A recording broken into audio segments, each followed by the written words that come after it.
Our beloved Prophet Muhammad said, it's mentioned in Sahih Muslim, volume number 1, in the book of faith, hadith number 79, that the Prophet said, whenever you see anything wrong, the best is if you can stop it with your hand, you stop it with your hand.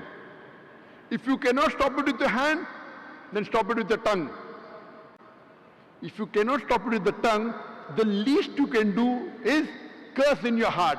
And then you will be the lowest level of mu'min, the lowest level of believer.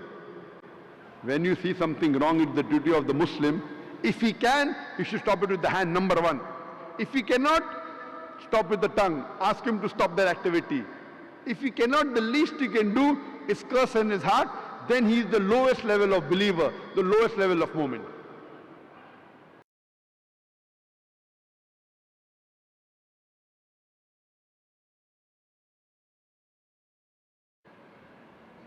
According to the Qur'an, dawah, conveying the message of Islam to non-Muslim, is a fard on every Muslim.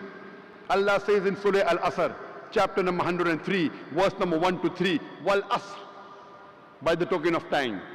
Innal insana lafi khusr. Man is verily in a state of loss. Wal Asr, innal insana lafi khusr, illa allazina amanu wa amilu salihati wa tawasaw bil haqq wa tawasaw bis sabr.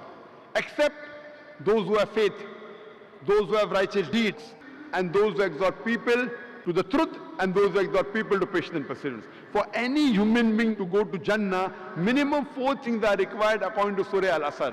Iman, that is faith. Amal salihat, that is righteous deeds. Watawasaw bil haqq, inviting people to truth. And watawasaw bis sabr, inviting people to patience and perseverance.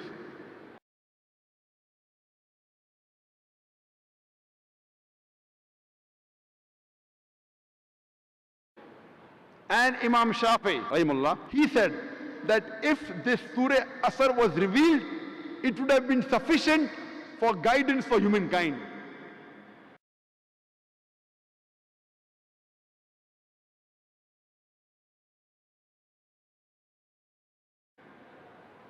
Imam Shafi, rahimahullah, he said that if this surah was only revealed, this one surah of 3 verses would have been sufficient for guidance for humankind.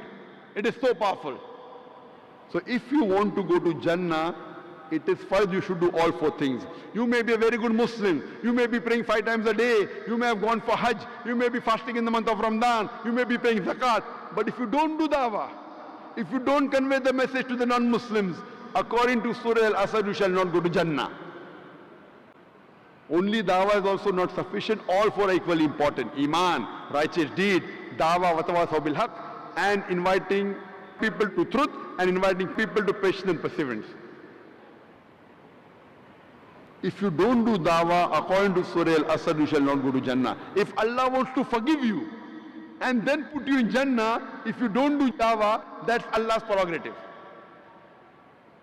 Because Allah says in Surah Nisa chapter 4 48 and Surah Nisa chapter 4 116, if Allah pleases, He may forgive any sin. But the sin of shirk, He'll never forgive.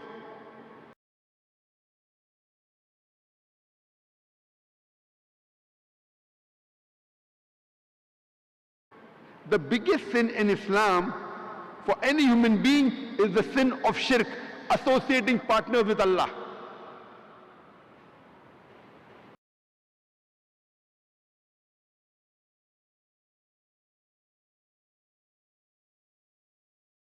It is a duty that we tell to the other non-Muslim brothers and sisters that you worship only one true God.